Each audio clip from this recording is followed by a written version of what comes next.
Alright everyone, what's going on? Welcome back. My name is Joe, and this is Crypto Insight. Today's video I'm super excited for. We're finally going to go over all the details of the mining rig we've been building here on the channel. So if that sounds interesting, please make sure you stick around for the rest of this video. And if you're new to the channel, welcome. We do 2 Bitcoin giveaways every week here on the channel, and all you got to do to participate is like this video, you have to be subscribed to the channel, and then you have to comment your Bitcoin wallet address down below, so if you win, we know where to send the Bitcoin. Now, we're going to jump right into it. I'm not going to waste anyone's time. When you go to start building this mining rig, there's only a few parts that you need, and I'm going to try to make this as easy as possible because when you're new to this, you really don't need anything else confusing you because you'll probably be confused to start. So that's why I'm here to help. Now, the first thing you want to do whenever you're looking to build a mining rig is you got to find a good motherboard. The motherboard I went with is an MSI Z270A Pro. I actually have it on top of the box right here, as you all can see, because I have not bought a frame yet, because I'm not completely sure what I'm going to do here yet. So I'll probably get a frame here in the next couple weeks. But there's a few reasons why I like this motherboard. First off, it wasn't overly expensive compared to the other motherboards that were a few $100s.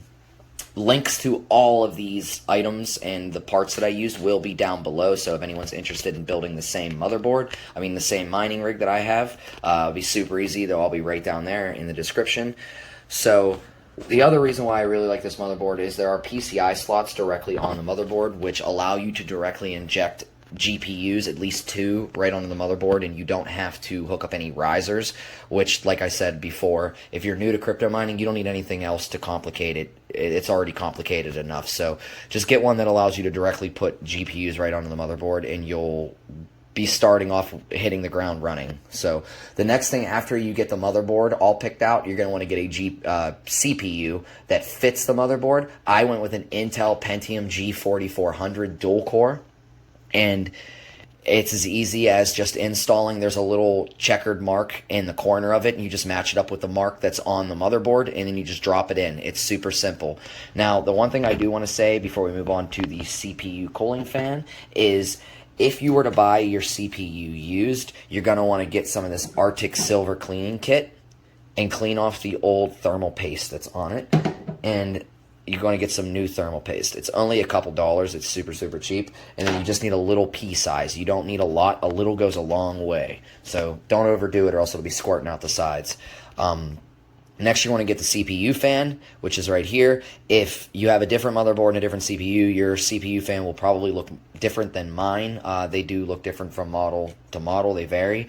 So once again, the links will be down below for anybody who's interested. Now, after you're done with the CPU fan, you're going to want to get RAM. I have 4GB RAM, which will basically let me mine on NiceHash and a lot of other things. Now, if I decide to get into pools and I start pool mining, there are some algorithms that require an 8GB RAM, but I'm not worried about that right now. Like I said, for a really good beginner mining build, this is all you really need. So after you're done with the RAM, you're going to move on to the SSD. I got a WD Blue 500GB SSD, which would allow me to store pretty much anything I would ever need to store, so that's perfect. You always want to buy parts for the mining rig you intend to build in the future. You don't want to keep rebuying the same parts just because you didn't get a good enough one that can hold 6 cards. Because that's what I intend on eventually building is a 6-card rig, so I'm buying parts now that can maintain a 6-card rig, and that's my advice to anyone who's trying to do this. After you're done with the SSD, you're going to want to get yourself a good power supply. I got myself a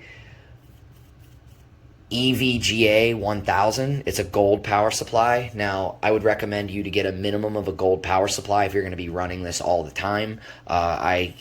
I can't tell you how many people I talk to that have told me they got a bronze power supply and it's using more watts. And that's the thing people don't understand. When you buy a power supply, it might hurt your pocket right then and there, but if you plan on running this rig for a year, 2 years, 3 years, this power supply will save you wattage as opposed to burning one of those bronze ones. So I highly suggest you get a minimum of a gold power supply. After you get the power supply, you're going to want to find out what kind of graphics cards you're going to want to run. For this rig right here, just as a little bit of a test, we got a RTX 3060 Ti, which I know is a little bit outdated at this point, but it runs and it's working just fine. I have purchased some other cards, which I'll get into a little bit later, and we're going to definitely do some head-to-head testing and see which one mines more and exactly what the hash rates are. But like I said, we're going to get into that later. Now, something that a lot of people I see on YouTube seem to skimp on is the power switch. You're going to want to make sure you get a power switch. Don't use a screwdriver and jump your board. Just get a power switch, and you're able to just click it on and off, and it's not a problem. I think it was like $2. I think it was like $2. Seriously, it's that cheap. So don't cheap out on your power switch. Now, the other thing is Ethernet cable. You're going to want to get an Ethernet cable. I have a 50-foot Ethernet cable just because I am a little bit away from my router, but it all works the same. So just make sure you get the proper size Ethernet cable that you need.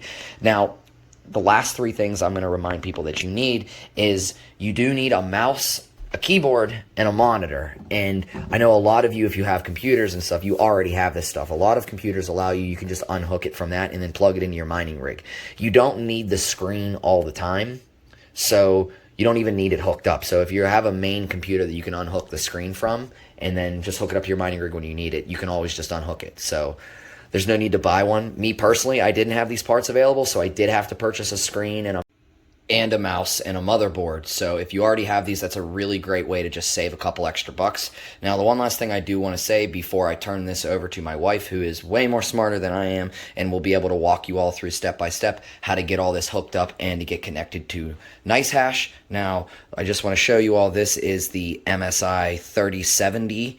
Now, this is the one that we're going to probably be testing next week after I give like a 1-week earnings report on the MSI 3060. So going to start showing all kinds of graphics cards here on the channel. Just want to show you we already got it, and we're going to be plugging her in here shortly. So like I said, I'm going to turn this over to my wife, who is going to explain you guys how to do all this and get you all up and running.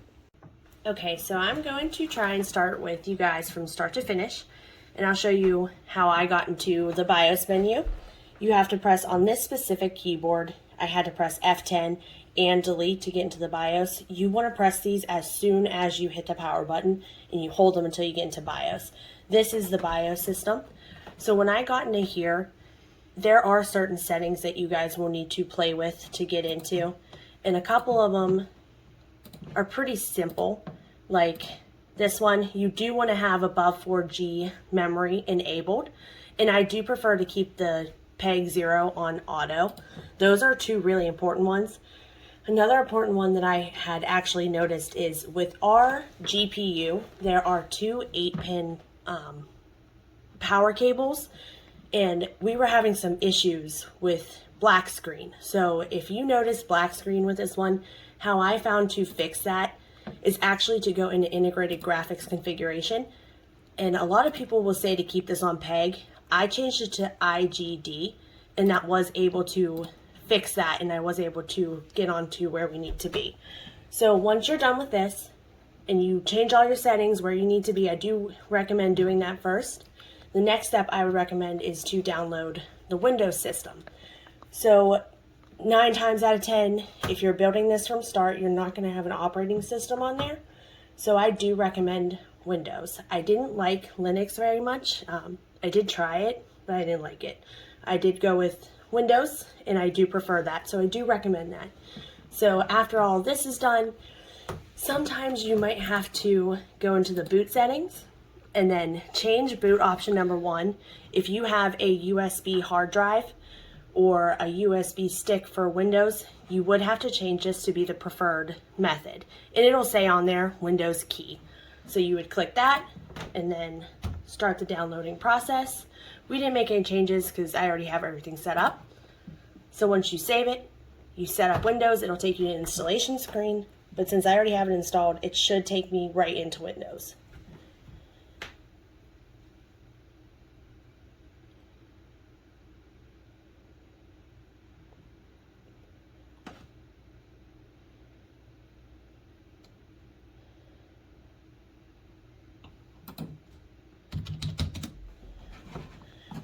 Alright, so now that Windows is all up and running, I do have all of our apps already set up. So I'm going to show you where I went.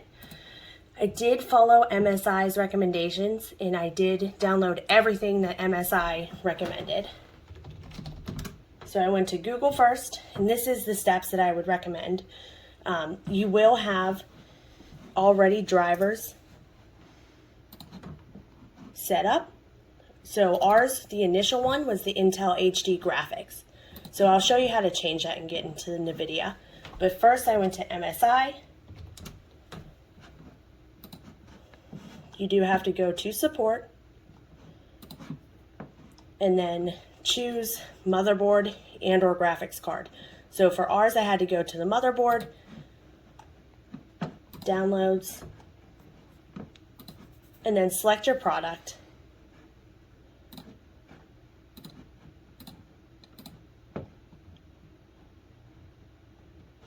So this would really just, you'll have to follow this. It'll take you exactly to where you need. Ours is an Intel platform, so I'd follow this, and it would give you the recommended downloads for this.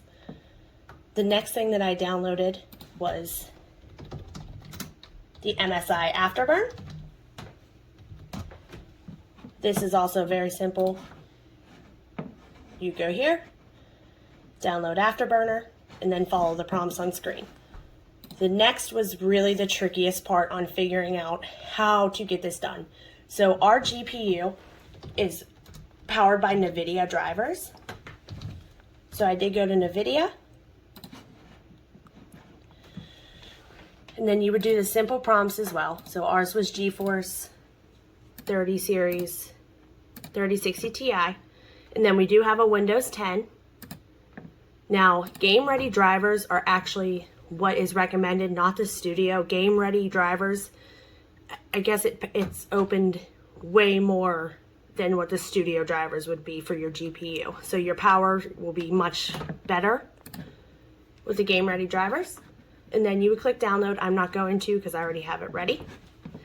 So when we downloaded this, our issue was we had multiple error messages about how Windows is not compatible. So what I did to fix that was I upgraded Windows to the highest it could possibly be, and that was actually recommended by NVIDIA themselves. So our highest Windows right now is 20H2. So once I got that all done and ready, it still was not compatible with Windows. So the next step that I did was I actually had to download something called DDU, and it's a driver uninstaller. And once I did that, I will show you.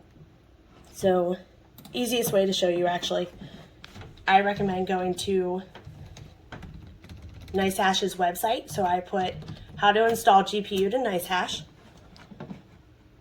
and then how to correctly uninstall and install GPU drivers.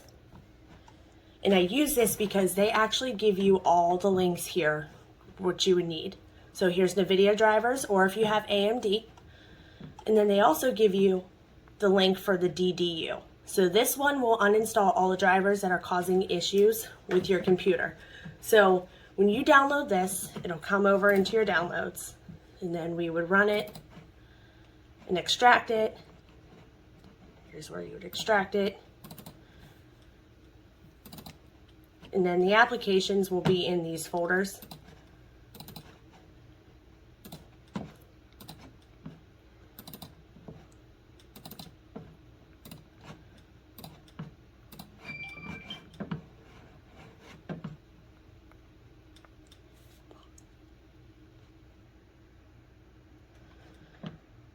So now we would open up the display driver uninstaller. I am not going to go through this, but there is an update. Yes, you would want to update that, but I'm not going to right now because it's easiest to follow the prompts. It'll take you directly to where you need to update this. So the first thing that I did was you would select your driver or GPU. Ours is NVIDIA. There is AMD and Intel, but ours would be NVIDIA. So the first step, this one was actually kind of tricky, so kind of try and follow along a little bit. Clean and restart, highly recommended. This is the first one that I did. So once I actually cleaned and restarted, the computer cleaned and restarted. Now immediately after your computer restarts, I do recommend to clean and shut down. This is for installing a new graphics card, and this actually did work the second time. So once you clean and install a new graphics card, it should pop up. To get to this menu, you right click on the Windows little button, Device Manager, Display Adapters, And now our NVIDIA Geforce RTX 3060 Ti is right here. NVIDIA will download if you want Geforce Experience. I did allow that to go on because it will update the drivers automatically. You do not have to do this if you don't want to. They also put in a NVIDIA control panel. So NVIDIA control panel, I don't have the GPU set up to the HDMI cable. You can, but I do not have it set up, so I really don't need this. If you can see, this means I don't have it set up for the HDMI, but I do have it. It is recognized. So now that it recognizes our driver, we would go back to NiceHash.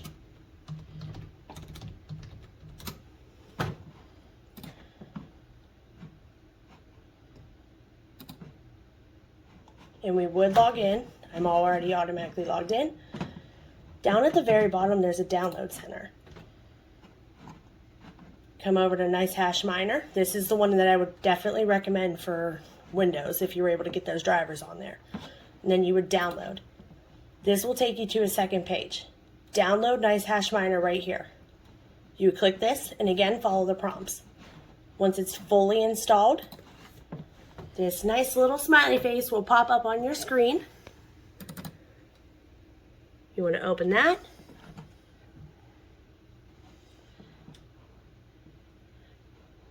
Now ours are already on here, but this is what it would look like on yours as well. It'll tell you to log in and then it'll start doing all this.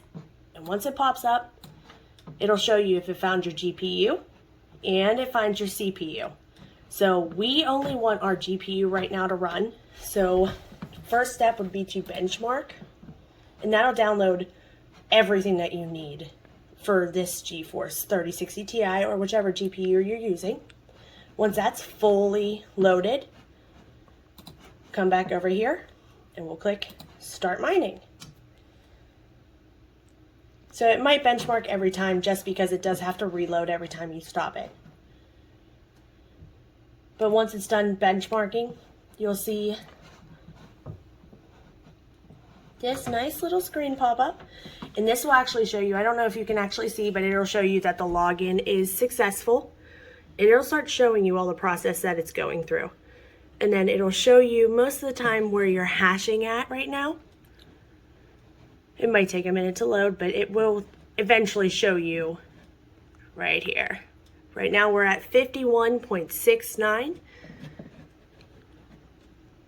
These are my settings that I do have set up right now. And these will obviously change as it goes. So then we can put this down. And this will show you right here what our average right now at our current settings are. So 4.62 US dollars per day. We do have an unpaid balance because I have had this running for a little bit now. But this is what is average, what we're going to make with our current settings. So just to show you, once I installed this and got this up and running, I did come over to MSI Afterburner. Now these are our current settings. I would definitely recommend you guys to do your own research on your settings, because I ran, this is the afterclocking scanner, and I ran this to see what our best performance compared to the fan and the temperature speed is. So I did run off of those. However, right now, just to get it up and running, my power limit is 63%. My temperature I have set to 65 degrees Celsius, and my fan speed is 55%. This keeps it between anywhere between 45 and 62. As you can see, it jumps around.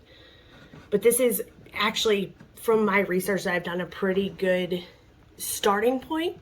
But again, you guys will want to go ahead and do your own research for your specific GPU.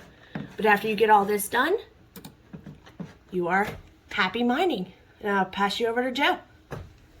Alright, so special thanks to my wife for doing that for me. Couldn't have did it without her. She is amazing. Make sure you give her lots of love down in the comments section. So, with that being said, according to the profitability of this every day for the 3060 Ti, we are supposed to make $3.83. That's about 6,912 Satoshis.